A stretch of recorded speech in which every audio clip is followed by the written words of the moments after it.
세무조사를 대비하거나 대응할 때 네. 가장 중요한 부분을 무엇이라고 생각을 하세요? 일단 세무조사는 사실 뭐 일반 개인이라든지 사업을 하는 뭐 기업이라든지 그런 분들한테 사실 굉장히 중요한 주제입니다. 그리고 또 이게 걱정이 되기도 하고 또 궁금해하시기도 하시고 그런 부분인데 일단 세무조사를 대비를 해 놓으시는 게 좀 중요한 부분이라고 보여지는데요.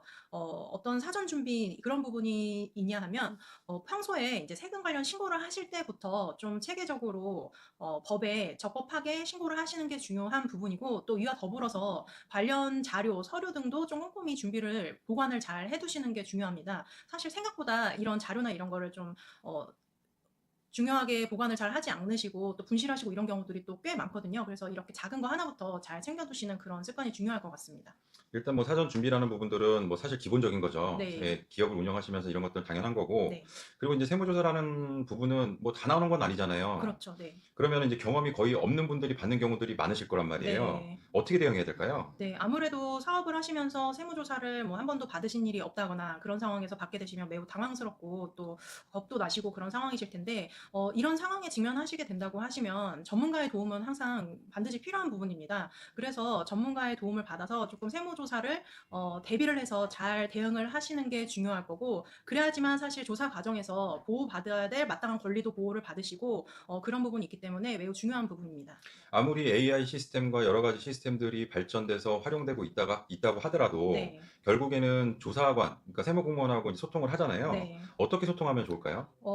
아무래도 인제 조사 공무원과는 세무의 전문가인 세무 대리인을 위임을 해서 대응을 하시는 게 원활한 소통이 좀 더 가능한 부분이라고 보여집니다.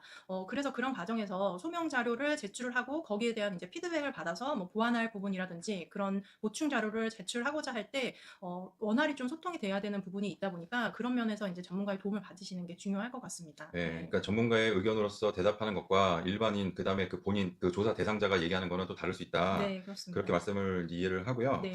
그리고 이제는 아까 전에 권리 얘기를 잠깐 하셨는데 네. 뭐 납세자는 이제는 납세의 의무가 있는 것처럼 또 네. 권리도 있는 거 아니겠습니까? 네, 어떤 점이 맞습니다. 있을까요? 사실 계속적으로 납세자 권리 보호라는 자체가 매우 좀 중요시되고 있는 상황입니다. 그래서 이런 부분을 잘 권리를 보호받으실 수 있어야 하는데, 가령 세무조사를 받는 과정에서 그 범위가 아닌 것에 대한 것을 자료 제공 요청을 받는다든지 그런 경우에는 본인이 갖고 있는 권리를 행사하셔서 이 부분은 조사 범위 밖의 범위이니 제출할 필요가 없다. 그것이 나의 권리다. 이런 주장을 하신다든지 그런 부분을 예를 들어서 말씀드릴 수 있겠습니다. 그래서 이런 부분을 잘 인지를 하셔야지 조사를 받는 과정에서 물론 의무는 다 하시되 내가 또 갖고 있는 권리를 행사하실 수 있는 부분입니다. 근데 세무사님 말씀 들어보니까 그 부분을 판단하기가 쉽진 않겠네요. 예, 네. 그러니까